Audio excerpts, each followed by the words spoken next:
kita memulai pembelajaran kita pada hari ini, ada baiknya kita mulai dengan membaca doa agar pembelajaran kali ini tetap berjalan lancar dan dapat diterima dengan baik. Berdoa, dimulai. Selesai. Oke, silahkan tuliskan nama dan kelas kalian di kolom komentar sebagai bukti bahwa kalian telah menyimak video ini dari awal hingga akhir. Tetap semangat, jangan menyerah, masih ada harapan untuk tetap belajar secara normal di tengah pandemi ini. Selamat menyimak! Apa kabarnya anak-anak sekalian? Semoga dalam keadaan sehat dan siap untuk menyimak pembelajaran kita pada hari ini. Tema kita kali ini adalah reproduksi tumbuhan dan hewan. Dan untuk pertemuan kali ini, yang menjadi fokus pembahasan kita adalah reproduksi pada tumbuhan. Reproduksi pada tumbuhan. Seperti yang kita tahu bahwa tumbuhan dibagi menjadi 4 golongan besar, yaitu Angiospermae atau tumbuhan berbiji tertutup, Gymnospermae, tumbuhan berbiji terbuka, Pteridophyta atau tumbuhan paku, dan yang terakhir Bryophyta atau tumbuhan lumut. Selanjutnya, yang pertama mari kita bahas mengenai tumbuhan Angiospermae. Mari kita simak video berikut ini. Produksi tumbuhan Angiospermae. Tumbuhan Angiospermae atau tumbuhan biji tertutup adalah tumbuhan yang memiliki ciri bakal biji berada dalam bakal buah. Bakal buah adalah bagian putik yang membesar yang tersusun oleh daun buah. Bakal buah selanjutnya akan berkembang menjadi buah, dan bakal biji berkembang menjadi biji. Oke, jadi sudah paham ya kenapa disebut dengan tumbuhan berbiji tertutup. Selanjutnya, kita bahas mengenai reproduksi pada tumbuhan Angiospermae.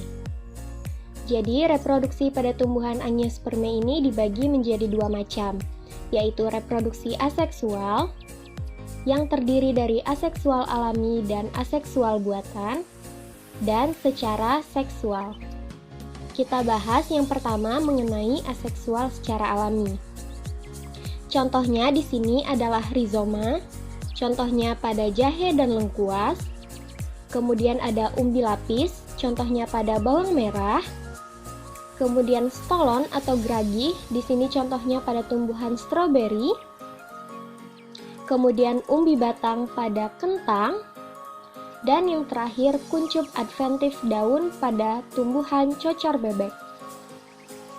Selanjutnya, pada aseksual buatan, contohnya di sini adalah dengan cara mencangkok, kemudian dengan cara menempel, dengan cara merunduk, dengan cara stek, dan yang terakhir dengan cara menyambung. Selanjutnya kita bahas mengenai reproduksi secara seksual. Jadi, reproduksi seksual ini melibatkan sel kelamin, yang kemudian akan dilanjutkan dengan proses fertilisasi. Reproduksi seksual pada tumbuhan dapat terjadi melalui penyerbukan atau yang disebut dengan istilah polinasi, kemudian dengan cara penyebaran biji, kemudian dengan cara pembuahan atau fertilisasi, dan yang terakhir dengan cara perkecambahan. Yang pertama mari kita bahas mengenai polinasi atau penyerbukan. Nah, penyerbukan di sini ada dengan beberapa bantuan. Yang pertama dengan bantuan angin disebut dengan anemogami, kemudian dengan bantuan burung yang disebut dengan ornitogami, oleh bantuan kelelawar disebut dengan chiropterogami, oleh bantuan manusia disebut dengan antropogami, dan yang terakhir dengan bantuan serangga yang disebut dengan entomogami. Selanjutnya, penyerbukan dapat dibedakan menjadi 4 macam. Yang pertama yaitu penyerbukan sendiri atau yang disebut dengan autogami. Kita perhatikan gambar keempatnya ya.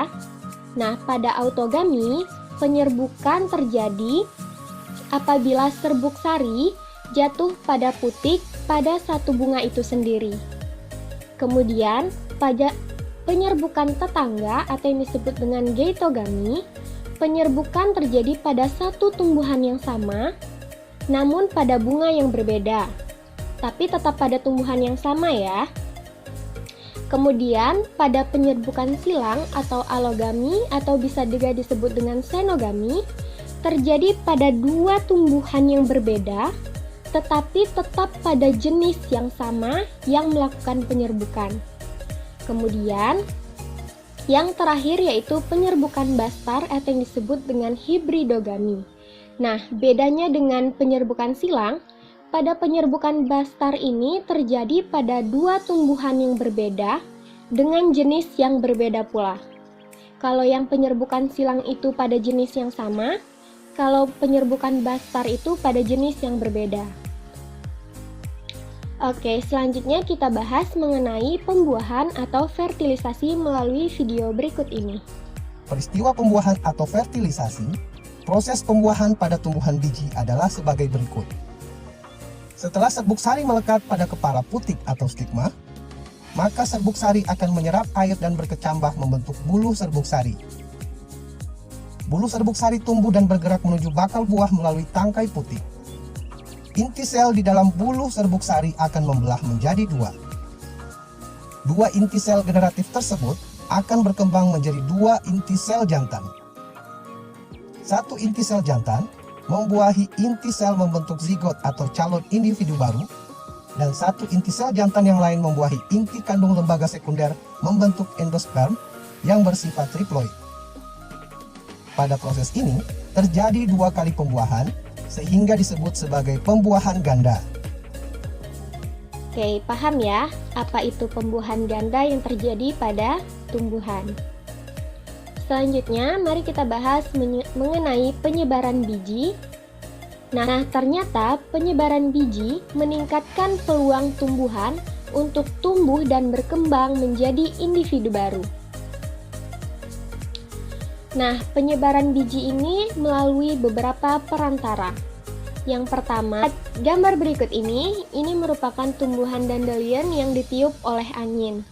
Nah, ini disebut dengan anemokori yang dibantu oleh angin.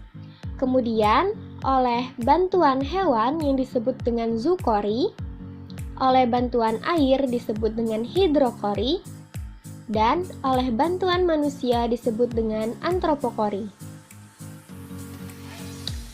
Selanjutnya kita bahas mengenai gimnosperme. Mari kita simak video berikut ini.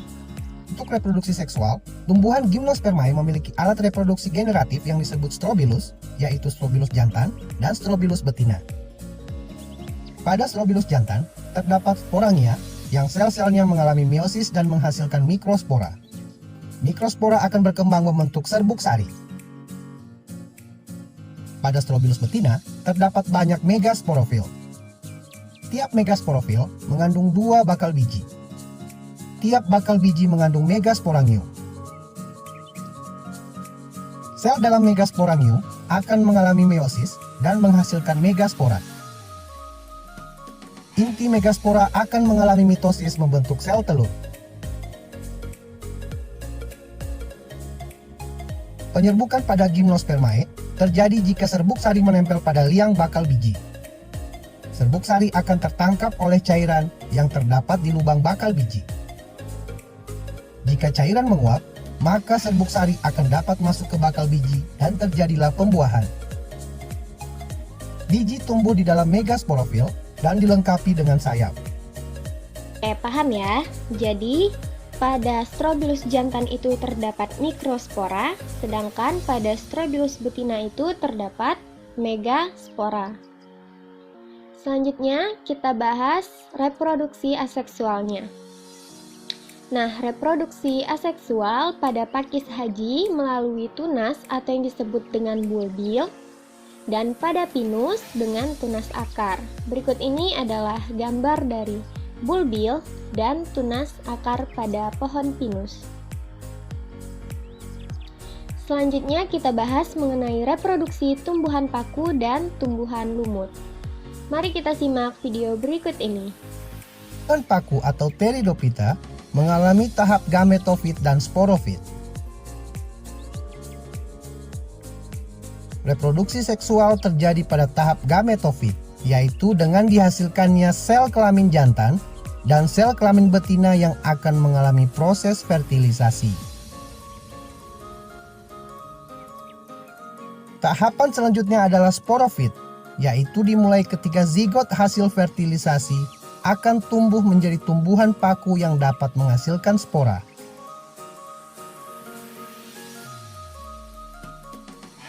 Tumbuhan lumut atau bryophyta juga dapat mengalami reproduksi seksual dan aseksual pada satu kali siklus hidupnya. Bryophyta bereproduksi secara aseksual dan secara seksual secara bergantian atau disebut metagenesis. Reproduksi secara aseksual terjadi melalui pembentukan spora. Spora ini dihasilkan dari sporangium. Spora yang dihasilkannya adalah spora haploid. Spora ini kemudian akan tumbuh menjadi protonema. Adapun reproduksi secara seksual pada bryophyta, yaitu dengan cara penyatuan gamet betina yang dihasilkan arkegonia berupa sel telur dan gamet jantan yang dihasilkan oleh antheridia berupa sperma. Sperma bergerak menuju sel telur di arkegonia dengan perantara air. Pertemuan sel telur dan sperma menyebabkan terjadinya fertilisasi yang menghasilkan zigot. Zigot membelah secara mitosis, membentuk sporogonium. Sporogonium terus berkembang menjadi sporofit yang diploid.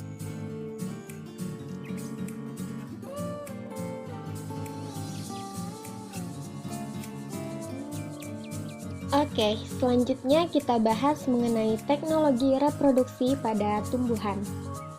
Nah, di sini contohnya yang pertama adalah hidroponik atau menanamkan tumbuhan tanpa media tanah. Nah, media tanah di sini bisa diganti menjadi media tanam lain yang terdapat nutrisi-nutrisi yang dibutuhkan oleh tumbuhan itu sendiri.